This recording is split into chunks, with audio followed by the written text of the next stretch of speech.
नमस्कार दोस्तों, आप सभी का फिर से स्वागत है पाल इंस्टीट्यूट के ऑनलाइन क्लासेस में। आज फिर से बात होगी हिंदी पेडागोजी की, हिंदी शिक्षण शास्त्र की। इसमें अब देखते हैं आप सभी कि पहला प्रश्न लेते हैं। कौन सा है कि भाषा कौशलों में सबसे पहले किस कौशल का विकास करना चाहिए। तो आपको पता होना चाहिए किसका विकास करना चाहिए, लेखन का, वाचन लेखन का, श्रवण का या उच्चारण का। तो भाषा कौशल में सबसे पहले किस कौशल का विकास करना चाहिए। तो सबसे पहले आपको सुनने का विकास करना चाहिए, यानी श्रवण का करना चाहिए। जब तक आप सुनेंगे नहीं तब तक कुछ कर नहीं पाएंगे, तब तक लिखेंगे नहीं, कुछ कर नहीं पाएंगे। इसलिए भाषा कौशलों में सबसे पहले किसका विकास करना चाहिए, तो श्रवण का। हिंदी पेडागोजी की क्लास में आप सभी का स्वागत है। आप धैर्य बना के इस क्लास को करते रहें। ये बार बार यही क्वेश्चन आंसर पूछे जाएंगे। आपको पूरा अपने माइंड से करके देखना है कि आपके कितने सवाल सही हो रहे हैं, कितने प्रश्न उत्तर आप सही कर ले रहे हैं। अर्थ ग्रहण के कौशल के विकास के लिए अधिक उपयोगी है। अर्थ ग्रहण जो है, अर्थ ग्रहण के कौशल के विकास के लिए अधिक उपयोगी है। क्या उपयोगी है, तो व्याकरण शिक्षा, समाचार वाचन, मौन वाचन या शास्वर वाचन। तो आपको बताना है कौन सा वाचन आप इसके लिए अधिक उपयोगी है। तो हम जानते हैं कि देखिए, इसके लिए कौन सा मौन वाचन होगा। क्यों होगा मौन वाचन, कि अर्थ ग्रहण करेंगे तो आपको अर्थ जब ग्रहण करना है उसके लिए आपको मौन वाचन रहना पड़ेगा। तभी तो आपके दिमाग में वो बात आएगी, आप सोचेंगे, उसको ग्रहण करेंगे, तब जाके तो आपके कौशल का विकास होगा। अब देखते हैं नेक्स्ट पे। तो हिंदी भाषा शिक्षण की विधि है। हिंदी भाषा शिक्षण की कौन सी विधि है, तो आपको बताना है हिंदी भाषा शिक्षण कौन सी। तो अनुकरण विधि, आगमन निगमन विधि, भाषा प्रयोगशाला। तो अनुकरण विधि भी हिंदी भाषा शिक्षण की विधि है, आगमन निगमन भी है और भाषा प्रयोगशाला भी है। इसका मतलब क्या हुआ कि उपयोग सभी जो है वो क्या हुआ, हिंदी भाषा शिक्षण की विधि है। शिक्षण के उपागम, तो भाषा शिक्षण, रचना शिक्षण और पाठ ससंगर, ये दोनों उपागम जो हैं वो किसके हैं, तो ये भाषा शिक्षण के उपागम है। आंसर सी हो जाएगा। नेक्स्ट पे आते हैं। तो शिक्षण कौशल का उपयोग किया जाता है। शिक्षण कौशल का उपयोग कहाँ किया जाता है, तो हम जानते हैं कि शिक्षण कौशल का उपयोग कक्षा के अंदर होता ही है, ये तो हम भी जानते हैं। और क्या जानते हैं, कक्षा के बाहर भी हम अपने शिक्षण कौशल का उपयोग कर सकते हैं। इसका मतलब हम जाएंगे सी ऑप्शन के साथ। C option is right. आते हैं 6 नंबर प्रश्न पे। तो 6 नंबर पे देखते हैं, भाषा शिक्षण का आदर्श वातावरण है। तो भाषा शिक्षण का आदर्श वातावरण क्या है, ये देखना है हमको। तो आदर्श वातावरण देखते हैं, तो विद्यार्थियों को अभिव्यक्ति की पूरी आज़ादी हो, आदर्श वातावरण होना चाहिए। भाषागत शुद्धता पर बल देना चाहिए। अध्यापक का एकालाप, श्रवण दृश्य सामग्री का प्रयोग जो है प्रचुर मात्रा में। देखिए सबसे बढ़िया क्या है, तो भाषा शिक्षण का आदर्श वातावरण से विद्यार्थियों को अभिव्यक्ति की पूरी आज़ादी होनी चाहिए। होनी चाहिए कि नहीं होनी चाहिए, तो होनी चाहिए। Right answer. आते हैं 7 नंबर पे।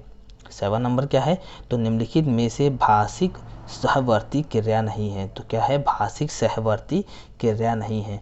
कौन सी क्रिया नहीं है भाषिक सहवर्ती, तो इस पे आते हैं। तो देखिए, अंत्याक्षरी भाषिक है, अनुलेख देखते हैं, ठीक। अधाक्षरी भाषिक है, कविता पाठ भी भाषिक है। तो कौन सा बचा, तो हुआ अनुलेख। अनुलेख हो जाएगा, ये भाषिक सहवर्ती क्रिया नहीं है। 8 नंबर पे आते हैं। 8 नंबर में लिखा है, निम्नलिखित में से कौन सा कथन सही है। अगर कोई बच्चा गलती कर रहा है तो अगर गलती कर रहा है तो क्या कर रहा है, वो भाषा सीख रहा है, भाषा को अष्ट कर रहा है, भाषा सीख ही नहीं रहा है, तुरंत रोकने के लायक है। तो क्या होगा, देखिए अगर कोई बच्चा गलती कर रहा है तो क्या कर रहा है, वो भाषा सीख रहा है। Correct answer. 9 नंबर पे आते हैं। तो मनुष्य एवं पशुओं की भाषा सीखने की क्षमता के अध्ययन संबंधी प्रयोग हुए अधिकतर किस पे हुए प्रयोग, ये देखना है हमको कि मनुष्य और पशुओं की भाषा सीखने की क्षमता के अध्ययन संबंधी प्रयोग हुए अधिकतर किस पे प्रयोग हुए, तो चूहे बिल्ली पे, चिंपैंजी वानरों पे, खरगोश व मेमन पे, कुत्ते एवं शिवार पे। तो हमें पता है कि चिंपैंजी और वानरों पे सबसे अधिक प्रयोग हुए, तो आंसर बी। अब आते हैं प्रश्न नंबर 10 पे। क्या है कि भाषा ज्ञान का मूल्यांकन होता है। भाषा ज्ञान का मूल्यांकन कैसे होता है ये देखना है। तो भाषा ज्ञान का मूल्यांकन कैसे होगा देखते हैं। पहला क्या है, मात्र लिखित परीक्षा के माध्यम से, मात्र मौखिक परीक्षा के माध्यम से, लिखित एवं मौखिक दोनों परीक्षा के माध्यम से, उपरोक्त में से किसी माध्यम से नहीं। तो भाषा का ज्ञान किससे होगा, मूल्यांकन हम कैसे कर पाएंगे, तो लिखित एवं मौखिक दोनों से। आते हैं 11 नंबर पे। क्या है कि भाषिक संक्षेपता है ना, भाषिक सापेक्षता के संबंध में प्रचलित व्याख्या की दृष्टि से सही है। कौन सा सही है, भाषिक सापेक्षता के संबंध में। तो भाषा का विचारों पर बहुत गहरा प्रभाव पड़ता है।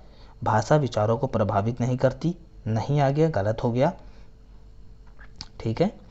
भाषा कुछ हद तक प्रचारों को प्रभावित करती है, गलत। उपरोक्त तीनों सही हैं, ये भी गलत।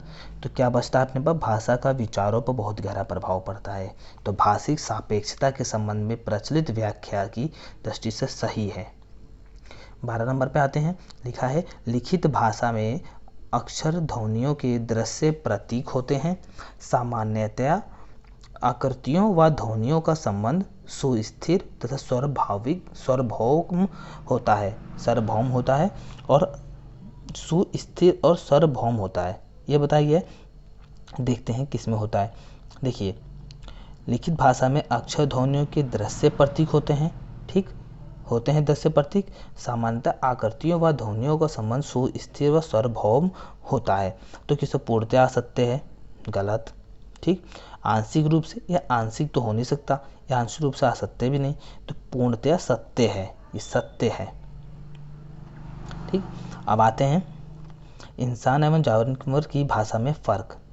देखते, बहुत मोस्ट इंपॉर्टेंट है, देखना पड़ेगा आपको सही से, ध्यान से। देखिए, इंसान एवं जानवरों की भाषा में फ़र्क, ध्वनियों का फ़र्क, सुरों का फ़र्क।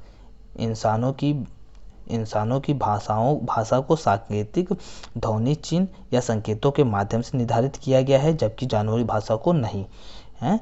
और क्या उपरोक्त में तीनों सही, तो तीनों सही नहीं हो सकता। देखिए, ध्वनि का फ़र्क तो पड़ता ही है, ठीक, स्वरों का भी पड़ता है, लेकिन हमें क्या सबसे मेन क्या है कि इंसान और जानवरों की भाषा में फ़र्क क्या है, यही फ़र्क है कि हमारी जो भाषा है इंसानों की, उसको सांकेतिक ध्वनि चिन्हों के रूप में निर्धारित किया गया है, लेकिन जानवरों की भाषा को नहीं। नेक्स्ट आते हैं भाषा शिक्षण की पद्धति नहीं है।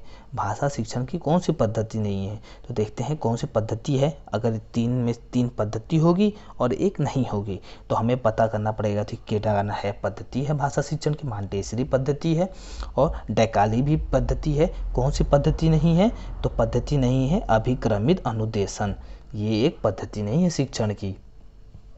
हिंदी भाषा में कितनी बोलियां हैं, तो हिंदी भाषा में कितनी है, 15 नहीं। हिंदी भाषा में 25 नहीं। हिंदी भाषा में 18 बोलियां हैं, 18 इज राइट। 22 नो, तो क्या हुआ, 18 बोलियां हैं। साथ ही साथ नेक्स्ट वीडियो में फिर से 15 पेडागोजी के इंटरेस्टेड सवाल के साथ मिलेंगे, इतने बढ़िया चैप्टर के साथ मिलेंगे। और नेक्स्ट वीडियो में आप सभी से फिर से मुलाकात होगी। तब तक के लिए जय हिंद, वंदे मातरम। पढ़ते रहें।